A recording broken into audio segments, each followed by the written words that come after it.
Greetings, ladies and mental gents, and welcome to this narration of the web novel Humans Don't Make Good Familiars. If you're new to the series, there is a playlist listed in the description. And as always, I hope that you enjoy. Part 51. Suma's POV. Suma, can you summon me back? He asked. He almost sounded like he was in pain. Of course, I said, and quickly cast the spell. I started to make a list of the last things that I needed to do before we leave tomorrow. But my train of thought was interrupted when Jake collapsed bleeding from his stomach. I rushed over to him and discovered that the summoning spell was already beginning to heal these wounds. But the process was slower than my healing spells. So I immediately got to work. What happened? I asked as I cast my first healing spell on him. I took a wrong turn, he said, and tried to laugh. But he seemed to be in too much pain, and Winston said, Off a cliff? I mocked his vagueness. He chuckled, then moaned, then asked me not to make jokes till after he was done bleeding. It took a few minutes, but I was able to close all of the frighteningly deep wounds. However, since I healed him after he was summoned and not before, it meant that he was thoroughly exhausted. Better? I wondered. He gave a slight nod of his head and a tired moan. Yes, thank you. For goodness, I forgot how tired I get after this, he complained. Better than bleeding to death, though, I said. So, how did you get such a vicious injury? His responses were slow and labored from sleepiness. I was walking home. After dinner, I was attacked. They had knives. But I think I won. His tone was low and his words were meandering. Remembering how much he was bleeding, I questioned, Are you sure? I was able to summon Destiny and Aegis. That saved my life. He lifted his head to say, I thought that magic didn't work in your world, I said, surprised. It doesn't, or it didn't, at least. Maybe because I spent so much time here, or maybe because I already knew how to use it. I don't know, but I do know that it was the only reason I lived. Jake told me, and then slowly put his head back on the ground. Well, we can talk more about this later. You need to rest if you want to recover your strength. We leave tomorrow, I said, this to the air, as it turns out, because Jake had already fallen asleep on the ground where I had summoned him. I landed on his head and pecked him with my beak. Jake, wake up and get cleaned up. You're still covered in blood. I yelled into his ear, jarring him awake. Jake's POV. I stood in the shower that the stables used to clean the animals off and let the warm water run over me. That was all I could do to not fall asleep. I cleaned the blood off my arms and torso and then washed my hair for good measure. I did all of this with my eyes closed as it was too difficult to open them at the moment. Turning off the water and grabbing a towel I had brought from Earth, I wrapped it around my waist, left the shower and walked back to my room. Thankfully, the inn was happy to let me put up some privacy curtains around the shower, though there was one incident where a member of staff flew in to ask if I needed anything. After returning to my room, I got dressed and finally went to bed. Suma healing me always makes me tired, like running for hours and not eating for 2 days after a long night of dancing at a club kind of tired. I blacked out within seconds. When I woke up, the sun was just starting to rise, and I was starving. I knew this would happen, so I set out plenty of food before I went to bed. After eating, I started to feel normal again, and called Suma. Hey, Suma, you're awake? I received no answer. Figuring she was still asleep, I walked outside and looked around. The city was quiet. The sun was cresting over the horizon. The sky was turning from light black to ribbons of silver and green, which were starting to fade away and give over to its normal reddish-orange. A few Niema were already flying around, and I saw smoke columns begin to dot the city, one by one. Most likely Niema lighting forges or other sources of fire of some kind.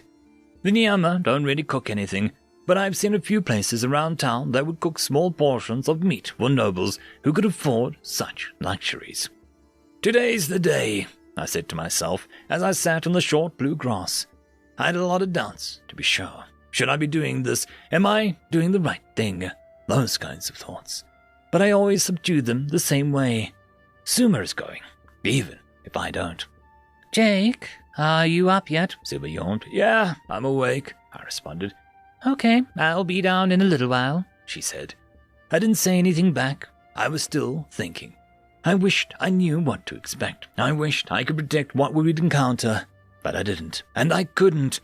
Suma came down about 20 minutes later and landed on a perch next to me.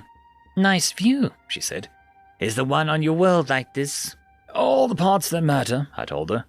We sat quietly for a while, not saying anything. We both just wanted to take one last look, I suppose. But eventually, the silence had to end. "Are you ready to go?" End of chapter. Chapter 52. Suma's point of view. "Up, down, up, down, up, down," our drill instructor shouted. We were in aerial maneuvers and endurance training. Fly up as high as you can in 5 seconds, then plummet back down as quickly as possible, making sure to stop only a single body length from the ground. "Go, go, go, go, faster!" He screamed from his perch located about halfway between the ground and how high most of us could fly. I was a bit on the lower side of the benchmark, but there were a few in our group who'd had double the average height of our group. Someone in the group asked why it was necessary to do this, since it was strictly healing mages training camp, and we weren't going to be in combat. Because of that question, we had been doing this for the last 2 hours. Up, down, up, down, up, down. "I'm going to kill the guy who asked that question," somebody from behind me complained. "Not if I do first," someone else said.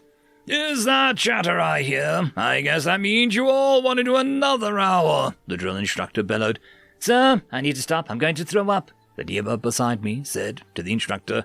"Do it on your own time, recruit. Now get back to maneuvers," the instructor ordered. The recruit did not do it at his own time. Jake's POV. I sat on a bench at a local gym, having just finished the last set of my new workout regime. Upon arriving at the training camp, Suma and I discovered that they really didn't have anywhere for me to stay while I was there. Most of the recruits just sent their familiars back as soon as they were done with them. Sumi sent me back after I got a copy of the daily training schedule from the camp's directors. With a little variation, familiar training, that the training done with both the mage and the familiar would be every day at 2 past noon. Aside from strength training, I also have been brushing up on my martial arts and fencing. I even found a teacher who knew spear fighting techniques that worked with a shield. I go to fencing classes twice a week, spear classes once a week, and Krav Maga classes twice a week at night. I looked down at my watch, 1:50 p.m. I would be getting summoned any time now. I decided not to rest until then, because the summoning would just heal and re-energize me anyway. Actually, because of the fact that now I get summoned every day, and that I work out every day, which shreds muscle fibers, I've put on quite a bit of muscle. I work out and get good and sore, and then the summoning makes it so that I skip the post-workout aches and keep the gains. "Okay, Jake, are you ready?" Suma asked. Yep, I answered. "I summon you, Sentinel," I heard, as I closed the bathroom door so no one would see me vanish. Suma's POV. "I summon you, Sentinel," I said, performing the spell. Jake began to appear. He was wearing strange clothes when he arrived, but it didn't matter, because he performed his own summoning and was robed in his armor. "Have all the familiars been summoned?" the instructor shouted with a brief glance around. They had, and they were varied. Even though we were all healing support mages, we all came from different flights of life. Some of the other recruits summoned borags, some had salamanders, some had Vadal mountain cats, and one recruit had a black serpent. None of us were allowed to wear any kind of indication of status symbol, and it was clear by the familiars who came from nobility. "Well, that's a lot of familiars," Jake said over the private connection. "I've never seen so many in one place before." "I'm surprised at the quality of them all. I wasn't expecting so many high-level familiars," I said, examining the black serpent and mountain cats. "That's a big snake," Jake said in a worried tone. "Boy, I hope that guy performed the mental domination spell correctly. That thing is as long as a python and as wide as a golden retriever." He stared nervously at the black serpent. I don't know what those creatures Jake mentioned are, but a black serpent is intimidating familiar indeed. One of the other recruits couldn't stop staring at Jake, actually. As I looked around, I noticed he was getting much more attention than the serpent was. "All right, recruits, here's the drill you and your familiars will be running today. We are going to bear you off in teams of 6. There's 3 mages and 3 familiars. You have until nightfall to make it up and back down Dragon's Hoard. The first team to make it back will get to sleep an extra hour tomorrow. The last team wakes up 2 hours early for extra training," the instructor announced. No one was talking before the instructor made the announcement, partially because we were too busy looking at one another's summons, partially because we were too tired from the day's training. But as soon as he said the Dragon's Hoard, no one was even thinking about talking anymore. "What's the Dragon's Hoard?" Jake asked me. "Bad. Very, very bad," I told him. End of chapter. The algorithm reckons you should be watching this video next, and I recommend that you should be always watching my video. So, click with energy! And yes, clicking that does help the channel. Thank you very much. I just want to quickly thank the T5 channel members and patrons. Alithia, Barky, Beauty Cure, Meridian 117, Cam Maxwell, Casper Arnholz, Albard and Gusta, Savage Patch Papa,